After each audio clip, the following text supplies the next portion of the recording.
A paz.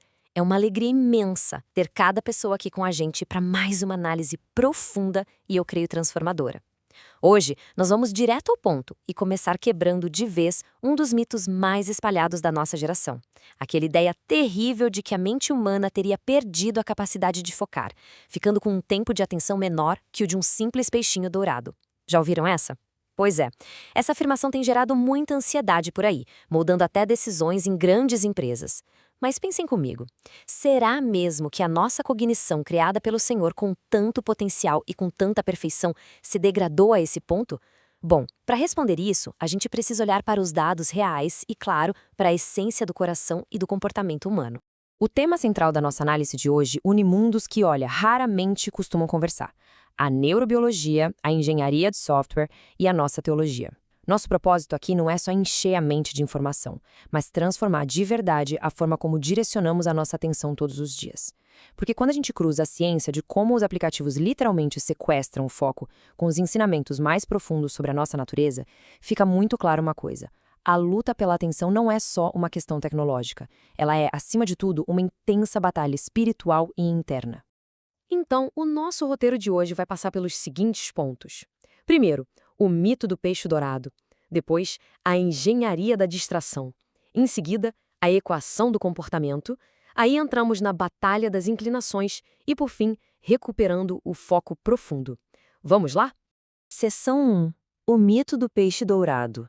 Para a gente começar a restaurar a verdade sobre a capacidade incrível do cérebro e derrubar de vez esse pânico todo gerado por estatísticas que não têm o menor fundamento, a gente precisa olhar para a raiz da confusão. Tudo começou com um infográfico, esse mesmo que está na tela, publicado pela Microsoft Canadá lá em 2015. Ele afirmava, com todas as letras, que a atenção média humana tinha despencado de 12 segundos, nos anos 2000, para absurdos 8 segundos em 2013. 1 segundo a menos que um peixe dourado.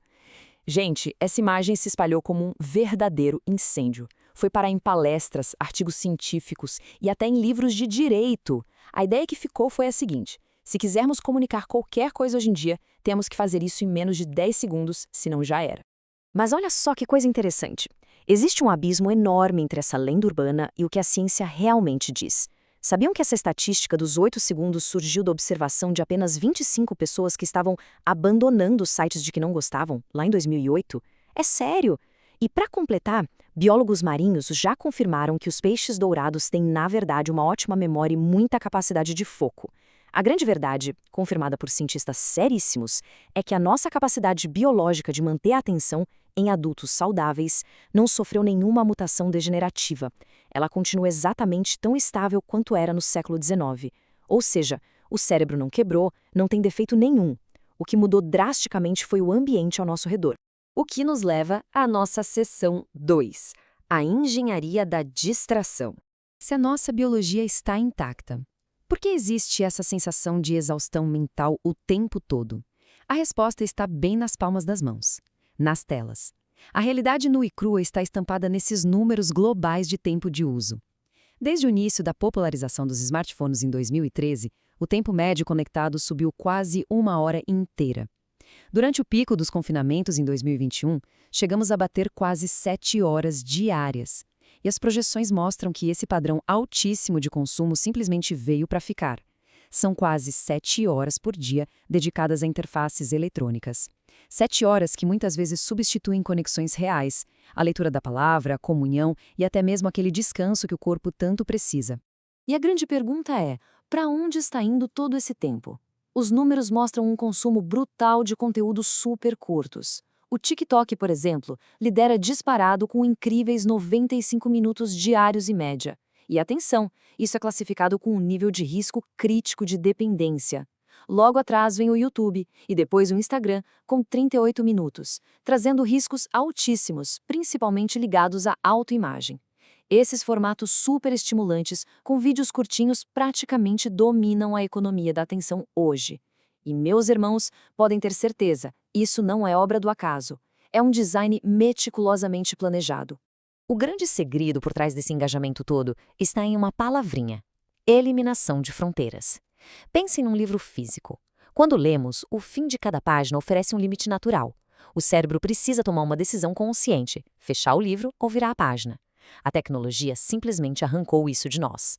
Funcionalidades como a rolagem infinita, inventada em 2006, removeram os sinais de parada. A gente perde totalmente a noção do tempo. E aquele movimento de puxar a tela para atualizar, ele imita perfeitamente a ergonomia e a atenção daquelas máquinas caça-níqueis de cassino. O resultado, uma injeção direta de dopamina nas vias de recompensa do cérebro. Seção 3. A equação do comportamento. Para a gente entender o poder real dessas ferramentas, a ciência nos dá respostas bem claras. Existe algo chamado modelo de Fogg, do Laboratório de Design de Comportamento da Universidade de Stanford. É basicamente a regra de ouro do Vale do Silício. Ela diz o seguinte: qualquer ação humana é o resultado do encontro exato de 3 forças no mesmo instante. Primeiro, a motivação interna para agir. Segundo, a capacidade, ou seja, a facilidade física de fazer aquilo. E terceiro, um gatilho, que é aquele lembrete ou notificação para iniciar a ação. Se faltar qualquer um desses 3, a ação simplesmente não acontece. E aqui está o pulo do gato. Como é que a indústria resolve essa equação na prática? Bom, eles sabem que é caríssimo e super difícil criar uma motivação genuína e orgânica nas pessoas. Então, o que os desenvolvedores fazem? Eles maximizam a capacidade. Eles tornam a ação completamente livre de qualquer esforço ou atrito.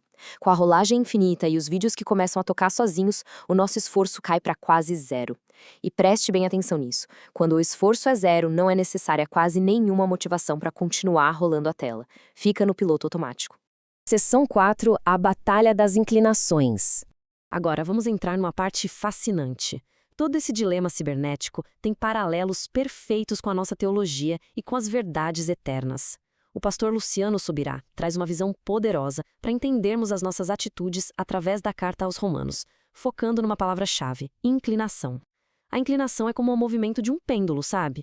A velha natureza humana instintivamente pende para aquilo que é mais fácil, corruptível, que traz conforto imediato. Mas o plano da redenção não é só perdoar os erros do passado, é viabilizar uma nova capacidade de obediência e atenção através de uma verdadeira mudança interna de natureza. E olha só como o paralelo é perfeito. O que a palavra chama de obras da carne dialoga exatamente com essa entrega passiva aos loops dos algoritmos. É a resposta instintiva do menor esforço possível.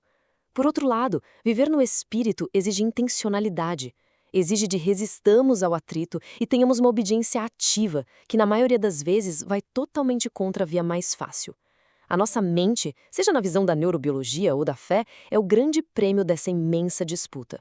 O mais impressionante é que estudiosos seculares como Nir El e as nossas perspectivas espirituais chegam basicamente à mesma conclusão.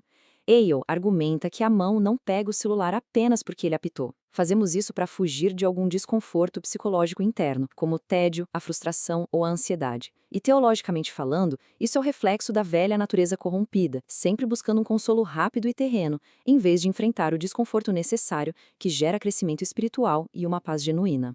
Ou seja, a distração nasce antes de tudo do lado de dentro. E isso nos leva à nossa última parte, seção 5.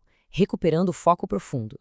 Sabendo exatamente como essa armadilha funciona tanto no cérebro quanto no espírito, a aplicação requer estratégias reais para hoje para recuperarmos a capacidade de viver e produzir com profundidade. E a verdade é que a recuperação exige um atrito intencional. O cientista da computação Cal Newport tem um conceito chamado trabalho profundo. Ele defende que o isolamento radical das notificações é a única forma de produzir valor genuíno. No nosso âmbito espiritual, o pastor Luciano Subirá ensina sobre as disciplinas espirituais, como a oração constante, o estudo bíblico profundo e o jejum. O jejum, por exemplo, não é para comprar a favor de Deus. Ele serve justamente para asfixiar os desejos primários da carne, quebrando padrões impulsivos e fortalecendo a nossa nova natureza focada nele. Tá, mas como traduzir isso tudo em ações práticas no dia a dia?